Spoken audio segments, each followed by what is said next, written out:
খোদা তুমি বড় মেহেরবান, তুমি মোর রহিম রহমান। মানুষ মাত্রই ভুল, আবার হয়েছে, আবারও হইতে পারে। কি বলেন? কেমন লাগছে?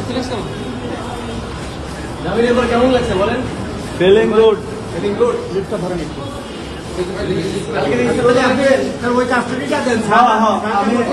অবশ্যই অবশ্যই।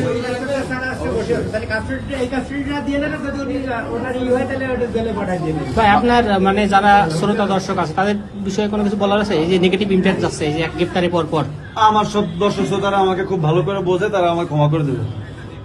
তাদেরকে নতুন করে ভাই আপনি নতুন করে বলার কিছু নাই, আমাকে সবাই চিনে যে আমি কেমন একটু হালকা পাগলা পাগলা একটু হয়ে থাকে, ভুল ভ্রান্তি মানুষের দ্বারাই হয়ে থাকে।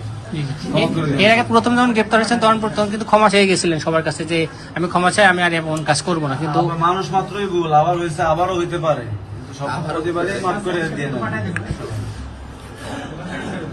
ভাই তাহলে তো আজ জেলে যাওয়া লাগছে না আপনার? জেলে আজকে তো আর যাওয়া লাগতেছে না, ক্ষমা করে দিছে। ক্ষমা করে দিছে। আজকে যাবো আমার অ্যালবাম মোহিনীর কাছে। ও আচ্ছা, ও আপনারও নতুন অ্যালবাম আসছে? 8টা গান থাকবে না? 8টা গান থাকবে। ভাই একটা রিলিক্স বলে যান একটু গানের। না এটা বলেন না ভাই, যেকোনো একটা ভাই গানের একটা 10 সেকেন্ড ভাই, আমার গানের লিরিক্স এত সুন্দর যে প্রত্যেকটা লিরিক্স দিয়ে একটা একটা টি শার্ট সম্ভব, মানে প্রত্যেকটা সেন্টেন্স দিয়ে একটা করে টি শার্ট বানানো সম্ভব। আমি যদি বলে দিই তাহলে একটা টি শার্ট আগের থেকে বেরো যাবে। ভাই তাহলে অন্য যেকোনো একটা গানের 10 সেকেন্ড যদি যে কোনো বিষয়ে। এই যে আজকে আসলেন, এখন তো রমজান মাস ভাই, এখন বলেন। রমজান মাসে তো ধর্মীয় কথাবার্তা, ধর্মীয় একটা গান মনে করেন যে এই যে আল্লাহ তাআলা আমাকে আজকে ছেড়ে দিল এখান থেকে, তাই না? সেই খোদা তো অনেক মেহেরবান। আমার গান আছে এটা মেহেরবান। খোদা তুমি বড় মেহেরবান, তুমি মোর রহিম রহমান। ঠিক আছে, ঠিক আছে, থ্যাংক ইউ ভাই। আসবে না লিড?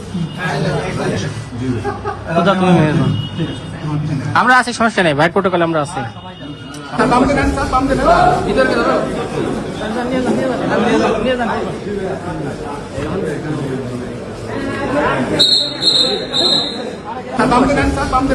ইধারকে ধরো।